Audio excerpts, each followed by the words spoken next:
I'd like to review a little bit about how we order numbers and how we represent that, and just comparing numbers in general and how we can know when one number is bigger than the other. Why would we need to know this? Well, in particular, I mean it's good to know how to compare numbers. That's good. In particular, here's an example: 3 plus -9. How do we know what that adds up to versus 9 plus a -3? You know, those two examples, you have to know which one's bigger in order to do these additions of positive and negative numbers.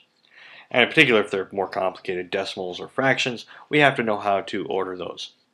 So we start with the symbols, which is less than and greater than. So less than and greater than. Now these are somewhat misleading terms. I tend to think of the first one as to the left of. For example, 2 is to the left of 3 on the number line. If you're visualizing the number line, here's 2 and here's 3. So 2 is to the left of 3. That's what less than really means. That's what this ordering really means. It's like, where is it on the number line? By the same token, -5 is less than 10 because it's to the left of on the number line. -5 is even less than 0.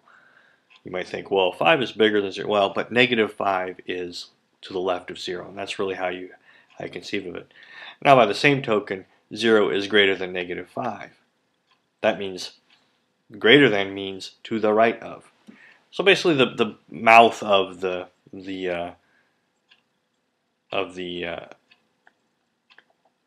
symbol is eating the bigger number, the number to the right. That's really all that matters. Whatever mnemonic you use to remember it, that's fine. It doesn't really matter. After a while, I'm sure you just know it.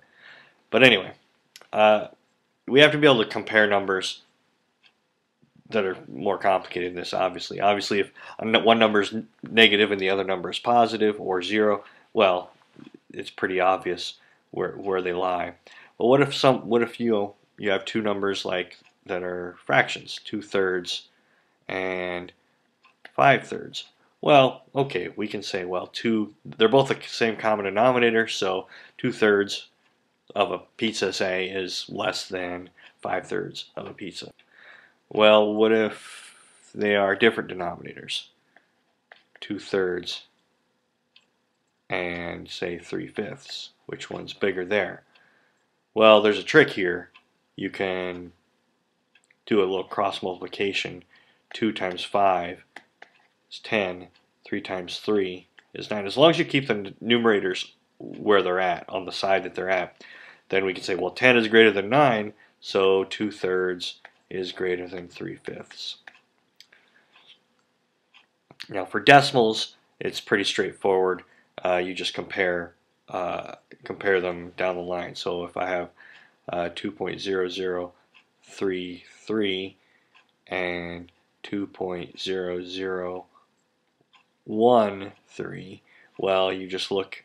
Well, 2 is the same, 0 is the same, 0 is the same, 3 is greater than 1, so this is greater. So that's really generally how you will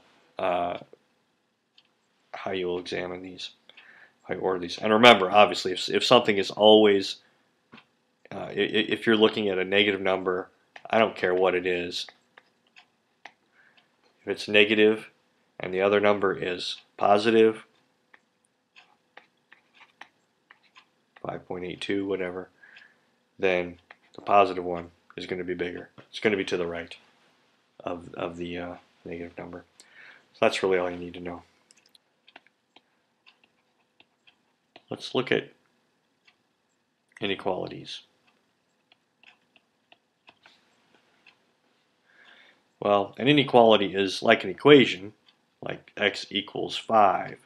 Well, I can graph that on a number line, x equals 5, Here's 0, 1, 2, 3, 4, 5. I can graph that and say, well, there it is right there. Well, this is an equation, and that's how you graph an equation with one variable in it. You just plot it right there on the number line. Well, what if it's x greater than or equal to 5? Well, then what I'm saying is, look at all the numbers, or 5, all the numbers that are greater than or equal to 5. To graph it is to graph all the solutions to this inequality, to say, well, what numbers for x make this true? Well, here's 5. 5. If I put 5 in for x, it does make it true. So that's definitely plotted. 6 definitely makes it true, but also all the real numbers. This is the entire real numbers. So we would plot all of these. Now that's including 5. Now it's kind of hard to see whether we're including 5 or not. You might have used a solid dot for this, versus if it was just x greater than 5, we would graph it this way. Here's 0, 1, 2, 3, 4, 5. You might use a hollow dot and everything to the right of it. Now that's pretty common. I think what we do in this class here is, instead of the solid dot, 1, 2, 3, 4, 5, instead of the solid dot, we use a square bracket. Now this will become clear why we're doing this later when we write intervals and use interval notation. That square bracket means, yes, the 5 is included, and if it's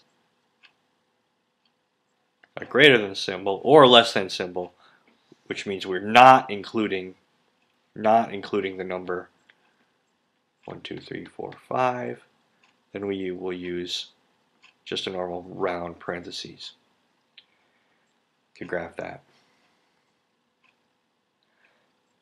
So let's look at a couple examples and see if you can graph it. X less than -2. Let's see if you can graph that one. Here's 0, 1, 2. -2 is here. It's less than, which means it's not including -2. -2, if I plug in -2 in for x, I get -2 less than -2, which is not a true statement. So -2 is not included. But everything to the left of it is. Everything to the left of -2. That's really what x less than -2 means. It means the things that make that true are everything to the left of -2.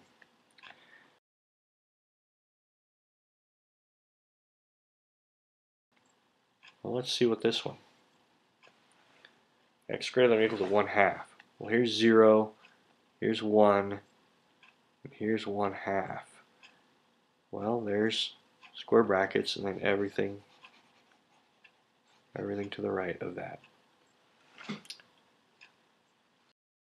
While we're on the number line, let's talk a bit about absolute value. This is actually a really important concept. It comes up a lot, and it's pretty useful and necessary to understand absolute value in order to do some basic operations with real numbers. The absolute value, sometimes called the magnitude. That's what I call it a lot from my training. It really just means the distance from 0.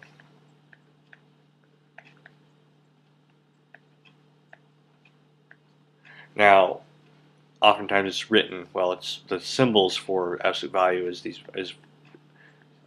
vertical bars around a number. For example, absolute value of 5, absolute value of -5.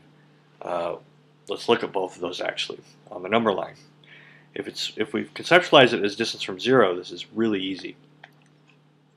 There's 0, 1, 2, 3, 4, 5. How far is 5 away from 0? Oh, just like reading off a ruler, it's 5 away from 0. What about -5? -1, 2, 3, 4, 5. There's -5. How far away is it? Oh, it's also 5 away. So both -5, absolute value of -5 and 5, their distances from 0 are the same, and they're both 5 away from 0. This concept of distance from 0 is really important, and it basically means that the absolute value is non-negative. It's always going to be 0 or larger. In practice, it turns out that it just means stripping off of the negative if there is one. But you'll use the distance from 0 concept a lot. Oh, and by the way, with that distance from 0 concept, it's easy to understand. Well, what's the absolute value of 0 then? Well, how far away is 0 from 0? Well, it's 0 from 0. So that's not lol, that's absolute value of 0. Distance from 0 concept is really useful as well when you're looking at equations with absolute values. If I tell you absolute value of x is 9, what is that? You might wonder, what the hell am I supposed to do with that? But if you think about it in terms of distance from 0, you can say, well, what numbers are 9 away from 0? Well, there's 9 and also negative 9. Done. We could get more complicated with this. Say x minus 3 is equal to 10, say. Well, what does that mean? Well, that means the distance from 0 is 10. The distance that this guy is from 0 is 10. So either x minus 3 equals 10, or x minus 3, that number, whatever that number is equal to negative 10. Because the number x minus 3 is 10 away from 0, so it's either 10 or negative 10. Well, from each of those, you can solve those pretty easily. So if something minus 3 is 10, well, then x is 13. And from this one, if something minus 3 is negative 10, then x is equal to negative 7. So it could be either of those. So those are the solutions to that equation, to x minus 3. Absolute value of x minus 3 equals 10. I think that's about it for now. If you have any questions, let me know. And thanks for watching.